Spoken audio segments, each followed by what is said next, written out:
જો લાખો રૂપિયાના બિલ મેકવામાં આવ્યા છે એમાં હું ના ખોટા બિલ મેક્યા. એટલો બધો ખર્ચો છે જ નહીં તો હું કામ બિલ બનાવવા જોઈએ એને? એટલો બધો ખર્ચો છે જ નહીં જમણવારમાં, એટલો બધો તો હું કામ ખોટા બિલ બનાવવા જોઈએ? આ વાકાણીના ધંધો જ હું કામ કરવો જોઈએ ભાઈ? એને આ બનાવ્યું તો મારે કેવું પડ્યું ને તમને? કે મારે ક્યાં તમને કહેવાનું હતું? હું કોર્પોરેશને 3 વાર હું આવી ગયો તો તમને કહું નહીં કે આ ખોટું બિલ બનાવ્યું તો મારે તમને કેવું પડ્યું? હું હા પાડું છું. અનેક સંસ્થાઓએ ઠંડુ પાયું હતું અને ત્યાં ગરમી હતી એટલે લોકો ઠંડુ જ પાવા જતા હતા અને ઠંડુ જ બધા પીતા હતા અને ચા હોય એવા 5, 25, 100, 200 જણા પીવાવાળા. પણ પહેલી વાત તો 20-21 રૂપિયાની ચા જ નથી થતી. રાજકોટમાં અમારે કોઠારી ઉપર 5 રૂપિયાની અડધી ચા મળે છે. અને એમ કે જંગલેશ્વરમાં ડિમોલેશન હાલે ત્યાં પાવા જ આવી છે એટલે 10 આના પૈસા દે ને 10, 15, 7 મફત ભરી દે છે. એટલે આ ખોટા બિલ બનાવે છે ને કોણ કહેવા જાય? મારા 3 દી સુધી ફ્રૂટ પેકેટ બનાવ્યા હતા, બધા અધિકારીને ખબર છે, બધા આગેવાનોને ખબર છે.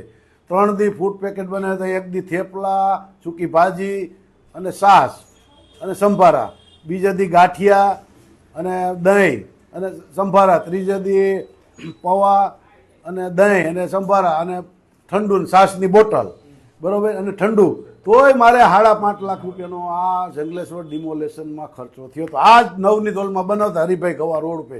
અમે પોતે જ અમારી પરમારાથી એવા ગ્રુપ છે, અમારા 40-50 જણાનું ગ્રુપ છે, અમે બધાએ બનાવ્યા. એટલો જ ખર્ચો છે. અન્ય બીજી સંસ્થાઓ હોત આપતા હતા, બીજી સંસ્થાઓ હોત ને આપતા હતા. 10% પોલીસ ખાતાના, કોર્પોરેશનના, જીબીના બધા વિભાગના 10% કર્મચારી એવા હતા એ તો નાસ્તો જ નહોતા કરતા. એની ઘેરે જમીન આવતા ને એની ઘેરેથી ટિફિન લઈને એટલી સંસ્થાઓ ખવાડતી હતી. અમે એટલું દીધું, બીજાએ એટલું કર્યું, તો 27 લાખના બિલ ખોટા જ બનાવવાના આ વાકાણીને? નીચે હોય ને બીજા કોણ હોય?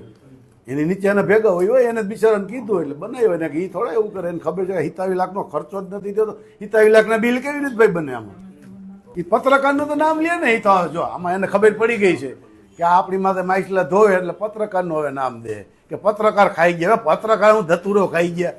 પત્રકાર શું ખાઈ જતા હતા? આદિ સુધી કેટલી કોન્ફરન્સ કોર્પોરેશનમાં બનાવી. ઓલા આવડા બિસ્કીટ 5 રૂપિયાનું પેકેટ આવી મગે, 2 બિસ્કીટ હોય ને 1 ગોળ બિસ્કીટ હોય અને 1 ચા હોય. પત્રકારો અમે પત્રકાર પરિષદમાં આદિ સુધી 30 વર્ષથી જંત્રાવી કોર્પોરેશનમાં, બરોબર. એ એમ કહે છે આટલા પત્રકાર હતા ને આટલા હતા. જ્યાં આપણે બોલાવી તો 40-50 જણા આવે છે. એ હું કાજુ કતરી ખાઈ જતી તો એનું બાનું છે એટલે એમાં માછલા ન થવાય. મૂળ વાત આ હું તમને સહી એવું કહું છું. બાકી પત્રકારની ખોટી વાત આદિ સુધી કેમ ન કહે? હવે જ કાજુ કતરી ખવાના, હવે જ પત્રકારનો એ કે મેં કાજુ કતરી ખવારી. આની પહેલાં હું કામ ન ખવારી? આની પહેલાં કાજુ કતરી ખવારી પત્રકારોને કોઈ ના પાડી હતી નહીં ખવારવાની? એમ આ તો હવે ખબર પડી ગઈ ખોટું બિલ બન્યું એટલે હવે પત્રકારોનું નામ છે. તમારે એને પૂછ્યું કે અમારું નામ દે, અમે ખાઈ તો 1 બટકું ખાઈ છીએ. આ કેદી ત્યાં એટલી બધી 200 રૂપિયાનું એક નંગ ખવાયું કોર્પોરેશનમાં? એ તો તમે કંઈ પૂછજો ને કે આવા આવા ખોટા બિલ બનાવીને આવું નવું હાંકવાની પ્રજાના પૈસા છે ને વેડફોશન પતે ઠોકો છો.